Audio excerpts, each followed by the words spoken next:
আস্তিকতা নিবাজুদ্দিন ইসলাম জিন্দাবাদ কোটি পানে একই আওয়াজ খোদাদ্রোহী সার পাবে না এই বাংলায় তাই হবে না মুসলমানরা জেগেছে আজ তোলো তোলো আওয়াজ তোলো জোর কদমে সামনে চলো সবাই মিলে একই তালে দাও না চলো গান নারায়ে তাকবীর আল্লাহু আকবার নারায়ে তাকবীর আল্লাহু আকবার দিন ইসলাম জিন্দাবাদ জিন্দাবাদ আল কোরআনের আলো আল হাদিসের আলো লিল্লাহি তাকবীর মুসলমানদের এই দেশে নাস্তিকদের ঠাঁই নাই নাস্তিকদের পক্ষে যারা তাদের কোনো রক্ষা নাই কথা কোন ঠিক না ঠিক মুসলমানদের এই দেশে নাস্তিকদের ঠাঁই নাই নাস্তিকদের পক্ষে যারা তাদের কোনো রক্ষা নাই এই দেশেতে বাঁচতে হলে কোরআন মানতে হবে কোরআন না মানলে পারে দিল্লি যাইতে হবে আরো জোরে বলেন ঠিক না ঠিক এই দেশেতে বাঁচতে হলে কোরআন মানতে হবে কোরআন না মানলে পারে ভারত যাইতে হবে তোলো তোলো আওয়াজ তোলো জোর কদমে সামনে চলো সবাই মিলে একই তালে দাও না চলো গান নারায়ে তাকবীর আল্লাহু আকবার নারায়ে তাকবীর আল্লাহু আকবার লিল্লাহি তাকবীর আলহামদুলিল্লাহ কষ্ট হয়েছে এইবার বলুন তো এই কোরআনুল কারীমের মাহফিল আপনারা বসতে পেরে খুশি না বেজার কোরআনুল কারীমের মাহফিলে বসতে পেরে খুশি হয় কারা কি কারা ঈমানদার মুমিনেরা কথা কোন ঠিক না বা ঠিক মুমিন কারা আমরাই তো হাজার হাজারো মানুষের মাঝখান থেকে যে আল্লাহ পাক আমাদেরকে কোরআন শুনবার উদ্দেশ্যে কোরআনুল কারীমের মাহফিলে বসাইছেন যে আল্লাহ বলুন তো দেখি ইমানি পাওয়ার ইমানের শক্তি ছাড়া আমরা এখানে বসতে পারছি তার মানে ইমানি পাওয়ার আমাদের মধ্যে আছে না নাই জোরে বলেন আছে না নাই আল্লাহ যেন কবুল করে সকলে মিলে পড়ি আমিন তার মানে আমরা মুমিন ইমানদার এতে কোনো সন্দেহ কথা কোন সন্দেহ 9 নম্বর পারেন 16 নম্বর পৃষ্ঠার 3 নম্বর লাইন 8 নম্বর সূরাটির নাম সূরা আনফাল আয়াত নম্বরটা হলো 2 আমার আল্লাহ রাব্বুল আলামিন সুন্দর করে বলেন ইন্নামাল মুমিনুনাল্লাযীনা ইযা যুকিরাল্লাহ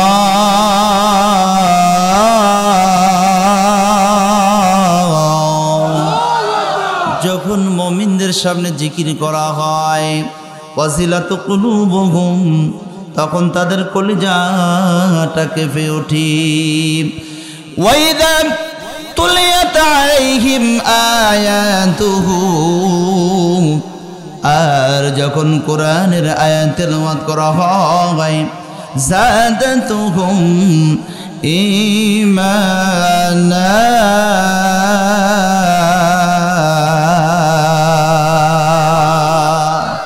আল্লাহ বলে তখন তাদের ঈমানটা আমি বাড়ায়া দেই সুবহানাল্লাহ কোন আর ঈমানটা যখন বেড়ে যায় তখন তাদের আর কোনো বিরক্ত লাগে না যতটাই তাদের সামনে কোরআনের আয়াত তেলাওয়াত করা হয় আল্লাহ বলেন ততটাই তাদের ঈমানি পাওয়ারটা আমি আরো আল্লাহ বাড়ায়া দেই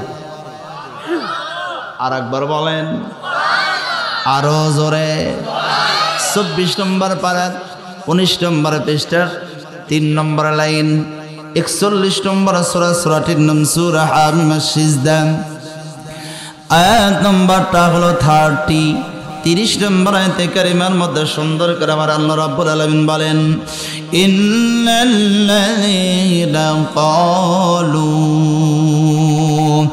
রাব্বুনাল্লাহ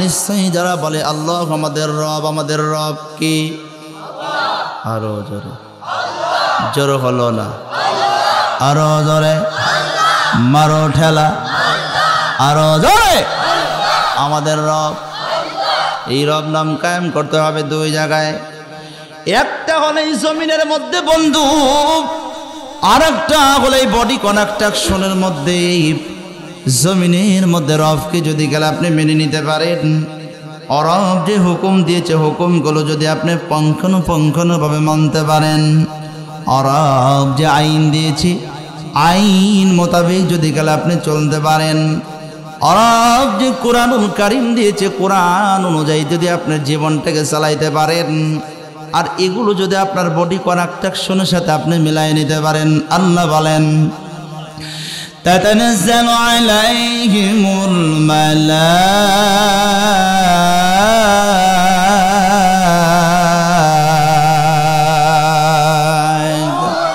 আল্লাহ বলে তাদের ইন্তেকালের আগে আগে আমি আল্লাহ পাক রহমতের ফেরেশতা প্রেরণ করে দিব, আর ফেরেশতারা সেই বলতে থাকবে আল্লাহ তাকাফু, তোমাদের কোনো ভয় নাই, ওয়ালা তাহজান, তোমাদের কোনো চিন্তা নাই, ওয়া আবশিরু বিল জান্নাহ, সুতরাং তোমরা জান্নাতের শুভ সংবাদ গ্রহণ করো।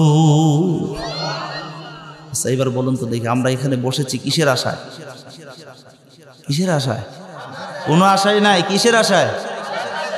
জীবনের গোনাগুলো মাফ করায় কাল কিয়ামতের ময়দানে জান্নাতের আশা আছে না নাই? আরো জোরে বলেন আছে না নাই? আছে না সবাই? তো জান্নাত কি এতই সোজা? মামুর বাড়ির আবদার যে চাইলেই পাওয়া যায়?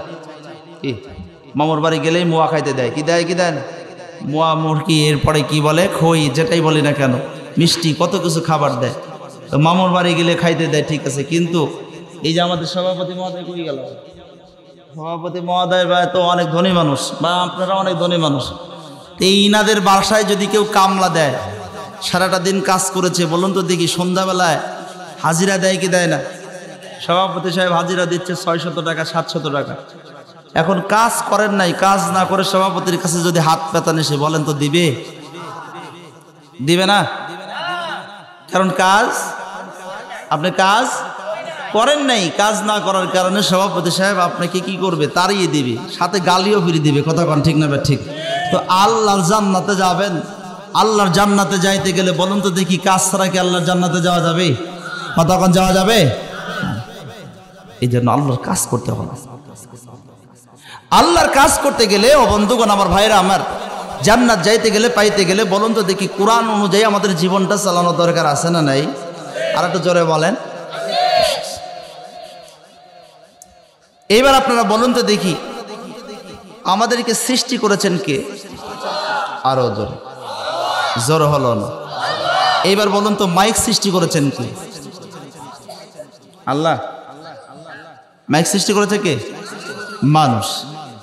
কারণ ব্রেন দিয়েছে আল্লাহ, বানাইছে কে? মানুষ। এবার বলুন তো স্যালো মেশিন কে বানাইছে? মানুষ। এই যে বাচ্চারাই তো ভালো বোঝে। এরপরে মোবাইল কে বানাইছে বলেন? মোবাইল, মানুষ। এই মাইক সৃষ্টিকর্তা মাইক সৃষ্টি করে একটা ক্যাটালগ দিয়েছে, একটা বই দিয়েছে। এই বইটার মধ্যে এখানে লেখা আছে যে এখানে সুইচটা ঢুকায় দিয়েছে, এখানে না ঢুকায় দিয়ে যদি খুলে রাখতো বলুন তো দেখি ভাইরাস চেষ্টা করলে কি কথা বলাইতে পারতো? তার মানে একটা ক্যাটালগ, একটা বই, বইয়ের মধ্যে লেখা আছে কেমনে করেই মাইকটা চালাইতে হয়। একই রকম ভাবে স্যালো মেশিন আলা স্যালো মেশিন বানানোর পর একটা ক্যাটালগ দিয়েছে। স্যালো মেশিনের মধ্যে আপনার যদি হ্যান্ডেলটা ঢুকায় দেন, হ্যান্ডেল ঢুকায় দেওয়ার পরে বাম হাতে কি থাকে বলেন তো? কম্প্রেসার বলে বা কান বলে, যেটাই বলেন না কেন। তো কানটা আপনার এরকম করে চেপে ধরে হ্যান্ডেলটা আপনি সারা রাত ঘোরাইতেছেন, বলুন তো দেখি আপনার কি ওই স্যালো মেশিন স্টার্ট হবে? বলেন স্যালো মেশিন স্টার্ট হবে?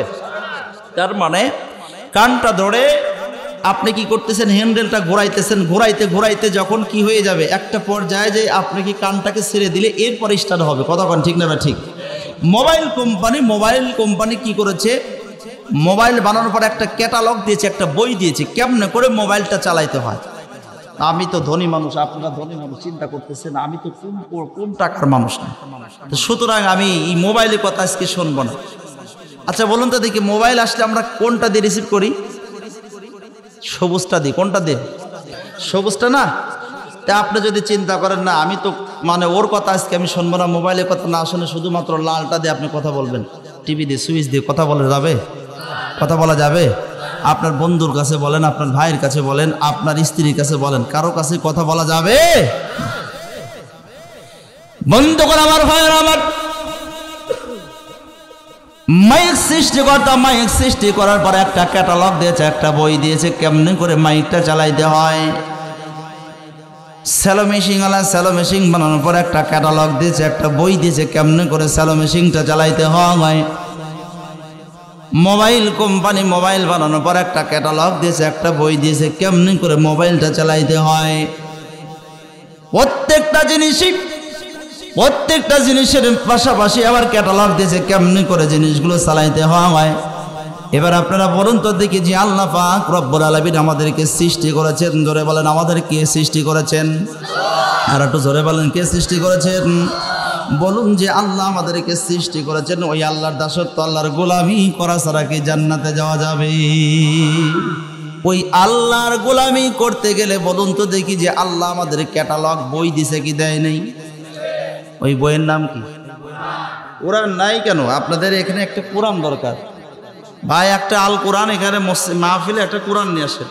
কোরআনের মাহফিল অবশ্যই একটা কোরআন দরকার। বারবার দেখাইতেছে আপনারা তারপরও বোঝেন না ভাই, খেয়াল। হ্যাঁ আলহামদুলিল্লাহ কোরআন একটা নিয়ে আসেন। তো সেই কোরআন অনুযায়ী আমাদের চলার দরকার আছে না নাই? ওই কোরআন অনুযায়ী যদি চলতে পারেন তাহলে আপনার জন্য আল্লাহ পাক রব্বুল আলামিন এই ছোট্ট পৃথিবীর সমান, বলুন তো দেখি আমাদের এই বাংলাদেশটা ছোট, এই পৃথিবীটাও কিন্তু একটা ছোট্ট, কতক্ষণ ঠিক না? ঠিক আল্লাহর কাছে কি ছোট্ট না? ছোট্ট পৃথিবী, এই ছোট্ট পৃথিবীর 10টা পৃথিবীর সমান একটা জান্নাত আল্লাহ পাক আপনাকে আমাকে দিবে। যাকে সর্বনিম্ন ছোট জান্নাত দেওয়া হবে তাকে ওই 10টা পৃথিবীর সমান একটা জান্নাত দেওয়া হবে। আপনি কি চিন্তা করেছেন বাংলাদেশটা ছোট না? কথা কয় না, ছোট না? আমরা তো অধিকাংশ জেলাগুলোতে ঘুরি, তো এই বাংলাদেশে অধিকাংশ জেলাগুলোতে যখন আমরা ঘুরি, ঘোরার পরেও কি সব জেলায় কি আমরা সব জায়গায় কি সব রাস্তায় কি আমরা ঘুরতে পারছি? ঘুরতে পারিনি। তার মানে বাংলাদেশটাও দেখে আমরা শেষ করতে পারি না। তাহলে পৃথিবীটা কত বড়? এই পৃথিবীটার 10টা পৃথিবীর সমান একটা জান্নাত আপনাকে দিবে, আমাকে দিবে। তো এত বড় জান্নাত পাইতে গেলে বন্ধু কাজ ছাড়া জান্নাতে যাওয়া যাবে না। কাজ ছাড়া কি জান্নাত যাওয়া যাবে? যাওয়া যাবে? এই জন্য কাজ করা লাগবে। কি কি কাজ? আসেন আমরা সামনের দিকে যাই।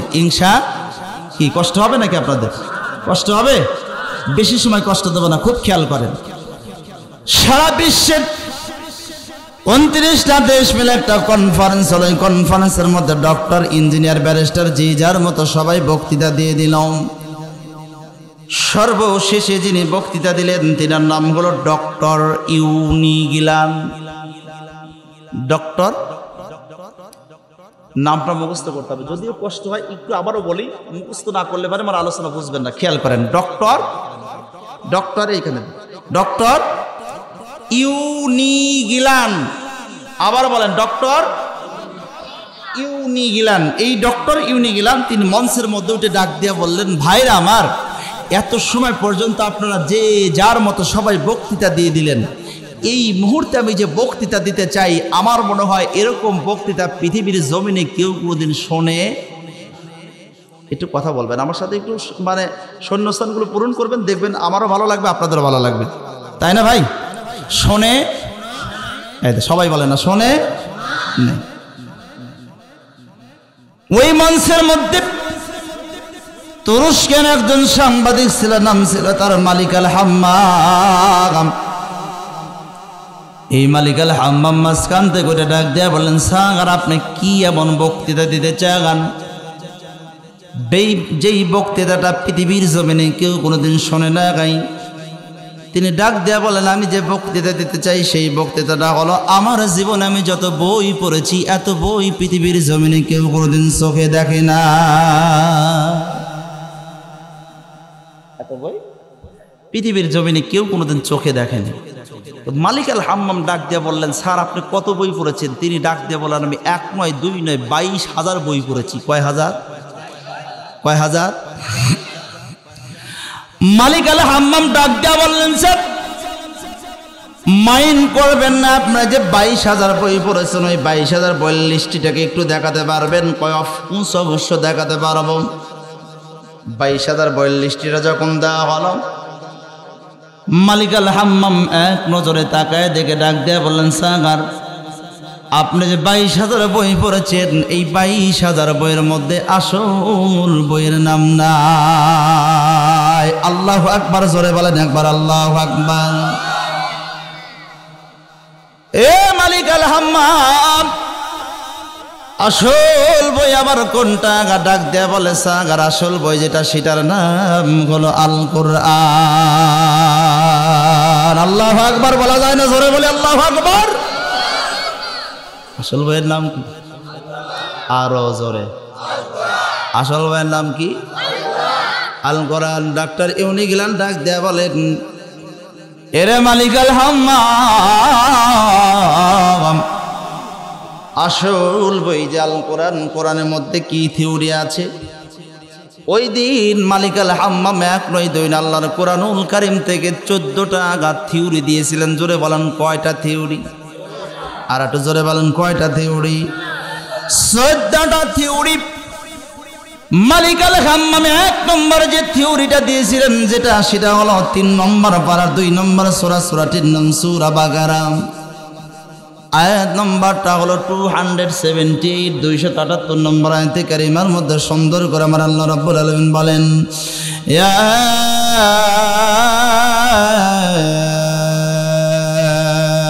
আইয়ুহাল্লাযীনা আমানু তাকুল্লাহ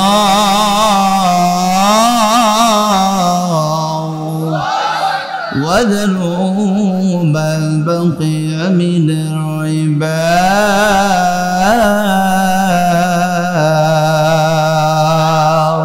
إن كنتم مؤمنين। আল্লাহ বলেন, ইয়া আইয়ুহাল্লাযীনা আমানু, হে ঈমানদারেরা। কাদেরকে ডাকছে? আবার বলেন, ইমানদারেরা। হে ইমান, ইমান আছে না নাই আমাদের মধ্যে? জোরে বলেন ইমান আছে না নাই? আমার এলাকায় 3 ইমানদার ছিল। একজনের নাম শ্রীমান মল্লিক, আর একজনের নাম শ্রীমান পরামানিক, আর একজনের নাম ছিল ইমান গাইছে। এই যে খেজুর গাছ লাগায় না, খেজুর গাছ না, খেজুর গাছ লাগাইতো, ওটাকে বলা হয় গাইছে। ইমান আলীও মারা গেছে, ইমান মল্লিকও মারা গেছে, ইমান পরামানিকও মারা গেছে। ইমান যে গাইছে ছিল, সে ইমান গাইছেও দুনিয়ার থেকে বিদায় নিয়েছে। শুধুমাত্র ইমান আলী, ইমান পরামানিক, ইমান মল্লিক হলে পারে, আমাদের শুধুমাত্র হলে চলবে না। অবন্ধুগণ, আমাদেরকে খাঁটি ইমানদার হওয়া লাগবে, কোরআনওয়ালা হওয়া লাগবে, আল্লাহওয়ালা হওয়া লাগবে। কথা কোন ঠিক না ঠিক বা? খাজা কুতুবউদ্দিন কাকি রহমাতুল্লাহ আলাইহি, তিনি যখন দুনিয়ার থেকে বিদায় নেবেন, এই বিদায় নেওয়ার আগ মুহূর্তে খাজা কুতুবউদ্দিন কাকি রহমাতুল্লাহ আলাইহি তার সন্তানদেরকে, ভক্তদেরকে ডাক দিয়ে বললেন, এ আমার ভক্ত করেরা, আমার অন্তরটা ডাক দিয়ে বলতেছে, বোধহয় আমি বেশি সময় দুনিয়াতে থাকবো না, আমি বোধহয় দুনিয়ার থেকে বিদায় নেব, মারা যাব। তবে তোমাদের কাছে ওসিয়াত করে যাই, আমি দুনিয়ার থেকে বিদায় নেওয়ার পরে ওই মানুষটা আমার ইমামতি করবে, জানাজার ইমামতি করবে, যার মধ্যে 3টা গুণ পাওয়া যাবে। কয়টা গুণ? আরো জোরে বলেন। 3টা গুণ পাওয়া যাবে। সেই ব্যক্তিটা আমার জানাজার ইমামতি করবে। ও বন্ধুগণ, আমার ভাইরা, আমার সন্তানগুলা ডাক দেয়া বললেন, বাবা 3টা ওসিয়াত কি? 3টা ওসিয়াত যে আপনি করে গেলেন, করে যাবেন, সেই ওসিয়াতগুলোকে আপনি একটু বলেন। 1 নম্বর, আমার ইমামতিটা ওই ব্যক্তি করতে পারবে যার উপরে নামাজ ফরজ হয়েছে। জোরে বলেন, কি ফরজ হয়েছে? নামাজ ফরজ হয়েছে। বালেক হওয়ার পরে কোনোদিন যারা তাকবীরে উলা যারা ছুটে যায় নাই, ওই ব্যক্তিটা আমার জানাজার ইমামতি করবে। তাকবীরে উলা যারা ছুটে যায় না। আচ্ছা বলুন তো দেখি, আমরা হুজুর, এই হুজুর হয়েও কি আমরা, বলুন তো দেখি, 5 ওয়াক্ত নামাজ কি তাকবীরে উলা সহকারে হয়? হয়। 2 নম্বর ডাক দিয়া বললেন, আমার ভক্ত করে না, আমার সন্তানের আমার ইমামতি, জানাজার ইমামতি তো ওই ব্যক্তি করতে পারবে। 2 নম্বর যে ওসিয়াতটা আমি তোমাদের করে যাই, নামাজ ফরজ হওয়ার পরে কোনো দিন তাহাজ্জুদের নামাজ জীবনে কোনো দিন যে কাজা দেয় নাই, বাদ দেয় নাই, ওই ব্যক্তি আমার জানাজার ইমামতি করবে। 3 নম্বর যেটা ওসিয়াত করে যায়, যেটা সেটা হলো আসরের নামাজের পড়বে। 4 রাকাত দায়মি সুন্নত আছে। এই সুন্নত নামাজ যে ব্যক্তিটা জীবনে কোনোদিন কাজা দেয় নাই, ওই ব্যক্তিটা আমার মামার জানাজার ইমামতি করবে। কয়টা? 1 নম্বর কি? তাকবীরে উলা সহকারে জীবনে কোনোদিন নামাজ ফরজ হওয়ার পর নামাজ কাজা দেয় নাই। 2 নম্বর তাহাজ্জুদের নামাজ কাজা দেয় নাই। 3 নম্বর কি? আসরের নামাজের পূর্বে 4 রাকাত দায়মি সুন্নত আছে। এই সুন্নত নামাজ যে ব্যক্তি কি করে নাই, কাজা দেয় নাই, এই 3 গুণ বিশিষ্ট মানুষ যদি পাওয়া যায় তাহলে আমার ইমামতি করবে। আচ্ছা, 3টাই কি সহজ? কথা কয় না কেন ভাই? সহজ? সবচেয়ে কঠিন না? 3টা প্রশ্ন। খাজা কুতুবউদ্দিন কাকি রহমাতুল্লাহ আলাইহি দুনিয়া থেকে বিদায় নিলেন। সন্তানগুলা ভক্তগুলারা সুন্দর করে তাকে কি করলেন? দোয়াইয়া কাফনের কাপড়টা মোড়াইয়া চকলেটের মতো মোড়াইয়া কি করলেন? জানাজার ময়দানে নিয়ে গেলেন। জানাজার ময়দানে হাজার হাজার মানুষ। এমন সময় খাজা কুতুবউদ্দিন কাকি রহমাতুল্লাহ বড় সন্তানটা দাঁড়ায় ডাক দেয়া বললেন, আমার বাবার 3টা ওসিয়ত। 3 গুণ বিশিষ্ট মানুষ যদি পাওয়া যায় তাহলে আমার বাবার জানাজার ইমামতি করতে হবে। মানুষদের মধ্যে একজন ডাক দেয়া বললেন, কি 3টা ওসিয়ত? 3 গুণ বিশিষ্ট যে মানুষটা লাগবে, 3টা গুণ কি কি একটু বলে দাও। 1 নম্বর আমার বাবার ওসিয়ত হলো জীবনে নামাজ ফরজ হওয়ার পরে কোনোদিন তাকবীরে ওলা যারা ছুটে যায় না। ওই ব্যক্তি যদি এরকম যদি আমানতদার এরকম যদি নামাজি ব্যক্তি থাকেন তাহলে আমার বাবার জানাজার ইমামতির জন্য সামনে দাঁড়ায় যান। 2 নম্বর নামাজ ফরজ হওয়ার পর কোনোদিন তাহাজ্জুদের নামাজ যেই ব্যক্তিটা কাজা দেয় নাই, এরকম ব্যক্তি যদি থাকেন তাহলে আমার বাবার জানাজার জন্য সামনে দাঁড়ায় যান। আর 3 নম্বর আসরের নামাজের পূর্বে যে 4 রাকাত দায়মি সুন্নত নামাজ আছে, এই সুন্নত নামাজ যার জীবনে কোনোদিন কাজা হয় নাই, এরকম 3 গুণ বিশিষ্ট মানুষ যদি থাকেন তাহলে আমার বাবার জানাজার জন্য সামনে দাঁড়ায় যান। সবাই নিজের দিকে তাকায় দেখে 1 গুণ আছে কিন্তু আর 2 গুণ। কথা কন, 1 গুণ আছে আর 2 গুণ। সবাই নিজের দিকে তাকায় দেখে 1 গুণ আছে কিন্তু আর 2 গুণ নাই। 2 জনের 2 গুণ আছে কিন্তু 3 গুণ বিশিষ্ট মানুষ নাই, নাই কেউ নাই। কাউকেই যেন পাওয়া গেল না। এমন সময় 4টা সন্তান ভক্তগণের আগাম কি করবে? খাটেনিয়াটা ধরতেছেন। সমস্ত মানুষগুলো ডাক দেয়া বলতে 3 গুণ বিশিষ্ট মানুষ যদি না পাওয়া যায় তাহলে কি করা হবে? আমার বাবার ওসিয়ত হলো 3 গুণ বিশিষ্ট মানুষ যদি না পাওয়া যায় বিনা জানাজায় তাকে দাফন করা লাগবে। আল্লাহু আকবার, জোরে বলি একবার আল্লাহ। বিনা জানাজায় কেউ তো নাই, 3 গুণ বিশিষ্ট মানুষ নেই। কে জানাজা করবে? সামনে দাঁড়ানোর মতো কেউ নাই। 4টা সন্তান এবার 4 কর্নারে খাটনিটা ধরে যখন উঁচা করে কবরস্থানে নিয়ে যাবে, উঁচা করবে, ঠিক সেই সময় এমন সময় সুলতান শামসুদ্দিন আলতামাস রহমাতুল্লাহ আলাইহি, সুলতান তিনি কি বাদশাহ সুলতান শামসুদ্দিন আলতামাস রহমাতুল্লাহ আলাইহি খাটনির সামনে যাইয়া খাটনিটা ধরে ডাক দেয়া বলতেছে, রে খাজা কুতুবউদ্দিন, সন্তান গোলা খাটনিটা তোমরা কি করো? নিচে নামাও। খাটনিটা যখন নিচে নামানো হয়েছে, সুলতান শামসুদ্দিন আলতামাস রহমাতুল্লাহ আলাইহি এবার কাফনটা সরাইয়া দেয়া খাজা কুতুবউদ্দিন কাকি রহমাতুল্লাহ আলাইহি কপালের মধ্যে চুমা লাগাইয়া দিলেন। চুমা লাগাইয়া দিয়া ডাক দেয়া বলে, রে খাজা কুতুবউদ্দিন, তুমি তো দুনিয়ার থেকে বিদায় নিয়ে আরামের ঘুমের মধ্যে তুমি ঘুমাও, আর আমি সুলতান 3টা আমল করতাম, পৃথিবীর কোনো মানুষ কোনোদিন টের পাই না গাই। আর আজকে হাজার হাজার মানুষের মধ্যে আমার আমলটা তুমি জাহির করতে বাধ্য করলাম। এরে কুতুবউদ্দিন, কালকে আমাদের ময়দানে আমি সুলতানকে তুমি ভুলে যাইও না। আল্লাহু আকবার, জোরে বলে একবার আল্লাহ।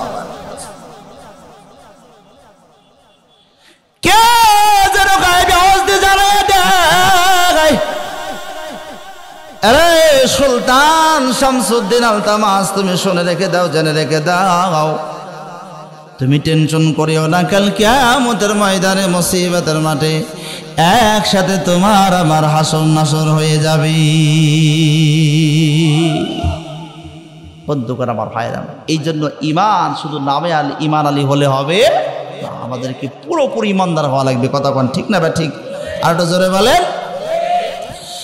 বন্ধুগণ আমার ভাইরা, আমার খেয়াল করেন, আল্লাহ রাব্বুল আলামিন বলেন, ইয়া আইয়ুহাল্লাযীনা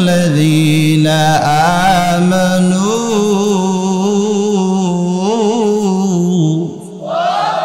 হে ঈমানদাররা, তোমরা যদি ঈমানদার হও, মুমিন হও, মুত্তাকি হও, পরহেজগার হও, ইত্তাকুল্লাহ, আমি আল্লাহকে ভয় করা লাগবে। মুমিনেরা ভয় করবে কাকে?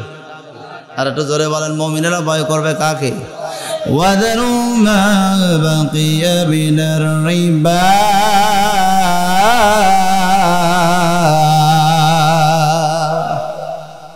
সুতরাং যারা সুদের মধ্যে আছে, ঘুষের মধ্যে আছে, সুদ ঘুষকে পরিত্যাগ করতে হবে। আচ্ছা বলুন তো দেখি, আমাদের সমাজে সুদখোর আছে না নাই? না, আপনাদের আওয়াজে মনে হচ্ছে নাই। আছে না নাই? সুদখোর আছে না নাই? দেখবেন সুদও খায়, ঘুষও খায়, আবার সামনের কাতারের নামাজও পড়ে। কথা কয় না, কথা কয় না, কথা কয় না, কতক্ষণ সুদও খায়, ঘুষও খায়, আবার দেখবেন মসজিদের সভাপতিও হয়। না, আমাদের সভাপতি অনেক ভালো মানুষ আলহামদুলিল্লাহ, কিন্তু অনেক জায়গায় আছে না নাই? কতক্ষণ আছে না নাই? অনেক জায়গায় সভাপতি সেক্রেটারির দিকে তাকায় দেখা যায় দাড়িও নাই। কতক্ষণ ঠিক না? ঠিক। সুন্নতি লিবাসও নাই, কিন্তু মসজিদের সভাপতি কবরস্থানের সভাপতি হয়ে বসে আছে। কথা কয় না কে? জোরে বলেন, কতক্ষণ ঠিক না? ঠিক। এই যে আমাদের কিন্তু অনেক বছর পরে, কত বছর পরে আমরা জানি না, খেয়াল করেন, কত বছর পরে সৌভাগ্যবান আমরা হতে যাচ্ছি। এই যে আমাদের শবে বরাত দিনটা কোন দিন? কতক্ষণ? আর একটু জোরে বলেন। শুক্রবার শবে বরাত। বন্ধুগণ, এই শবে বরাতের দিনে কিন্তু আর একটা দিন আছে, যেটার দিন সেটা কি? 14ই ফেব্রুয়ারি। জোরে বলেন কি? 14ই ফেব্রুয়ারি। আর দিনটা হলো কি? পবিত্র জুমা মোবারক। কথা কন ঠিক না? ঠিক। অত্যন্ত গুরুত্বপূর্ণ একটি দিন। কিন্তু আমার বন্ধুগণ, আমার ভাইরা, আমার এই দিনটাকে পাওয়ার পরেও কিছু মানুষ তারা কি করবে? রোজা রাখবে, কিছু মানুষ দান সদকা করবে, আবার কিছু মানুষ দেখা যাবে নামাজে দাঁড়ায়া যাবে, তওবা ইস্তেগফার বেশি বেশি করে পড়বে। কথা কন ঠিক না? ঠিক। এরপরে গুনাহ মাফের জন্য আল্লাহর কাছে ক্ষমা চাবে। বন্ধুগণ, এমনও মানুষ বলুন তো দেখি, বন্ধুগণ, এই সমাজের মধ্যে আবার আছে, দেখবেন এই 14ই ফেব্রুয়ারি ভ্যালেন্টাইন ডে। জোরে বলেন, কি টাইন ডে? কথা কয় না। ভ্যালেন্টাইন ডে মানে কি? ভালোবাসা দিবস, প্রেম নিবেদন করবে। কথা কন ঠিক না? ঠিক। এই যুবকেরা, কথা কয় না কে? জোরে বলেন, কথা কন ঠিক না? ঠিক। এখানেই তো আমাদের পার্থক্য। আজকে আমাদের পার্থক্য হবে সামনে আগামীকাল বৃহস্পতিবার, তারপর শুক্রবার। এই দিনটাতে আমাকে বলুন তো দেখি, পরীক্ষার জন্য আল্লাহ পাক দিয়েছে, এই পরীক্ষা আমাদের পাস হতে হবে। কথা কন ঠিক না? ঠিক। এখন যদি আমরা রোজা রাখি, নামাজ আদায় করি, এরপরে যদি তাসবিহ তাহলিল তেলাওয়াত করি, বলুন তো দেখি আমরা পাস করব কি করব না? আর যদি আমরা এরকম ফুল নিয়ে দাঁড়ায় যাই, এই ফুল তো বেরো হয় না রে বারে, এই ফুল নিয়ে বলুন তো দেখি প্রেম নিবেদন হবে কি হবে না? কথা কয় না, হবে কি হবে না? তুমি আমার জানের জান, পরাণের পরাণ। কথা কন ঠিক না? ঠিক। তোমাকে 2টা বছর যেটা বলতে পারি নাই, আজকে এই ভ্যালেন্টাইন ডে তোমাকে আমি ফুল দিলাম। কয় ফুল কেন দিলা? কয় তুমি বোঝো না, 2 বছর তোমার পাশ ঘুর ঘুর করতেছি শুধুমাত্র ফুল দিয়ে। আজকে এই দিনটাকে পেয়েছি, এই দিনটাকে তোমাকে বলি তুমি আমার জান, তুমি আমার প্রাণ, তোমার জন্য আমার জীবনকে উৎসর্গ করে দিলাম।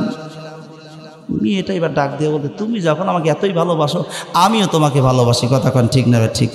এই ভালোবাসাবাসি করবেন, আপনার মার সাথে আপনি ওই দিনই করেন, আপনার বাবার সাথে আপনি ভালোবাসাবাসি করেন, আপনার স্ত্রী যাদের আছে স্ত্রীদেরকে আপনি কি করেন? ফুল দেন। স্ত্রীদেরকে বছরে বছর আপনার ফুল দেন, ভালোবাসা নিবেদন করেন, তাদেরকে সালাম দেন, হাতটা লাগায় দেন, এরপরে কোলাকুলি করেন, কথা কন ঠিক না ঠিক।